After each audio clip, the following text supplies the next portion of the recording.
Hello students, welcome to class with Vijay. Class 10th के maths subject के अंदर first chapter के ऑलरेडी हम 2 पार्ट्स पढ़ चुके हैं। अब हम बढ़ते हैं अपने थर्ड पार्ट की तरफ। थर्ड पार्ट में हम रियल नंबर चैप्टर के अंदर एलसीएम और एचसीएफ फाइंड करना सीखेंगे और इन दोनों के बीच का रिलेशन जानेंगे। तो चलिए शुरू करते हैं। आइए अब फाइंड करने का तरीका देखते हैं। एग्जाम्पल के लिए अगर मुझे 30 और 50 का एचसीएफ और एलसीएम फाइंड करना हो तो पहले मैं इनके प्राइम नंबर्स फाइंड करूंगा। प्राइम नंबर फाइंड करने के लिए सबसे पहले मैं ये प्रोसेस फॉलो करूंगा। 30, 2, 15, 3, 5, 5, 1। तो ये हो गए प्राइम नंबर्स 30 के। 2 मल्टीप्लाई 3 मल्टीप्लाई 5। अब हम फाइंड करेंगे 50 के प्राइम नंबर्स। 50, 2, 25, 5, 5, 5, 1। ये हो गए 50 के प्राइम नंबर्स।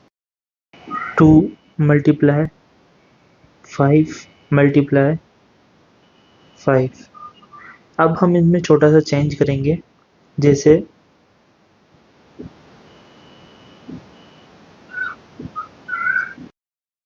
मैं इस पूरे को ऐसे भी लिख सकता हूँ। 2 की पावर 1 मल्टीप्लाई 3 की पावर 1 मल्टीप्लाई 5 की पावर 1। 30 के लिए, 50 के लिए 2 की पावर 1, यहाँ 5 की पावर 2 है, मल्टीप्लाई 5 की पावर 2। अब इस स्टेप को थोड़ा ध्यान से समझना, क्योंकि इसी स्टेप के ऊपर पूरा गेम डिपेंड करता है।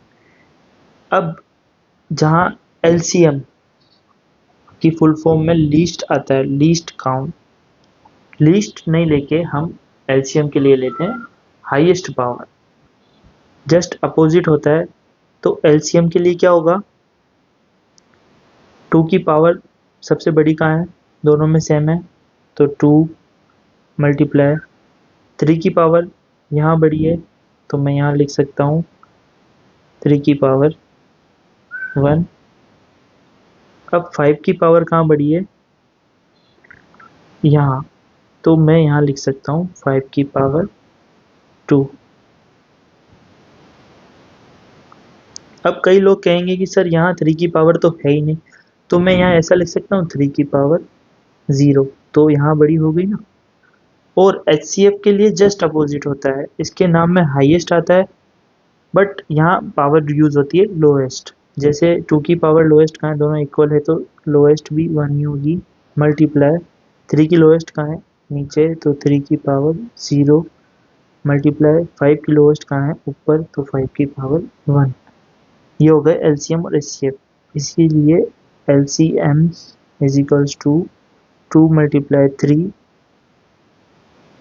मल्टीप्लाई 5 की पावर 2।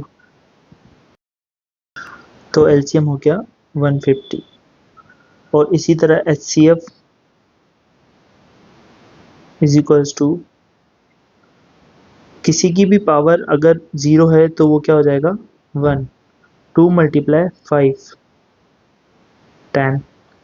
ये हो गए हमारे एलसीएम और एचसीएफ। इस स्लाइड में हमने एचसीएफ और एलसीएम फाइंड करना सीखा। अब हम नेक्स्ट स्लाइड में सीखेंगे कि एलसीएम और एचसीएफ के बीच में क्या रिलेशन होता है। तो चलिए चलते हैं नेक्स्ट स्लाइड की तरफ। तो आइए समझते हैं relation between LCM and HCF. LCM और एचसीएफ के अंदर क्या रिलेशन होता है? First number multiply second number is equals to LCM multiply HCF. Basically ये रिलेशन होता है एचसीएफ और एलसीएम के बीच में कि जो हम एलसीएम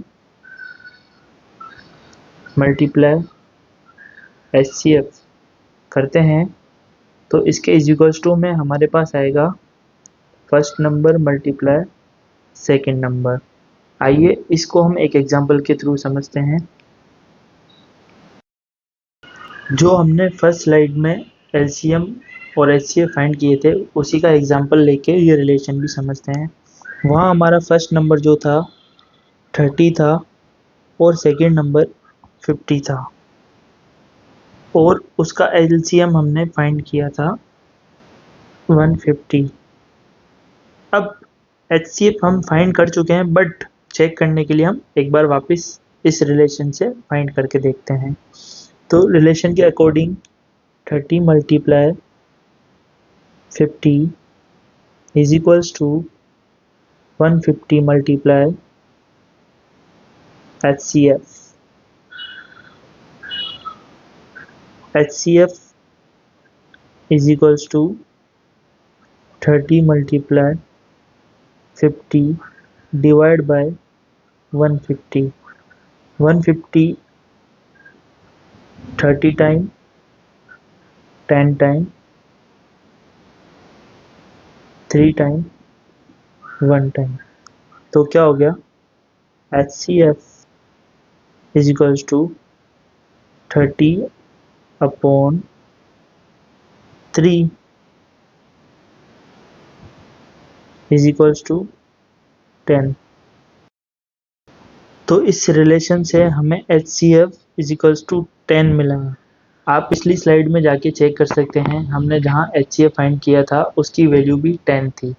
तो इस रिलेशन से बेसिकली हमें क्वेश्चन में अगर कोई 3 वैल्यू दी हुई हो और फोर्थ वैल्यू हमें फाइंड करने के लिए कह रहा हो क्वेश्चन, तो हम इजीली फाइंड कर सकते हैं बिना प्राइम फैक्टर्स नंबर फाइंड किए। आई होप आपको इस वीडियो के सारे कॉन्सेप्ट समझ में आए होंगे और LCM और HCF फाइंड करना भी आया होगा और उसका रिलेशन क्या होता है और रिलेशन के क्या यूज़ होते हैं ये भी समझ में आया होगा। अगर आपको इस वीडियो से ये सब समझ में आया तो आप इस वीडियो को लाइक कीजिए और हमारे चैनल को सब्सक्राइब कीजिए। आपके लाइक और सब्सक्राइब से हमें मोटिवेशन मिलता है और वीडियो बनाने का। धन्यवाद।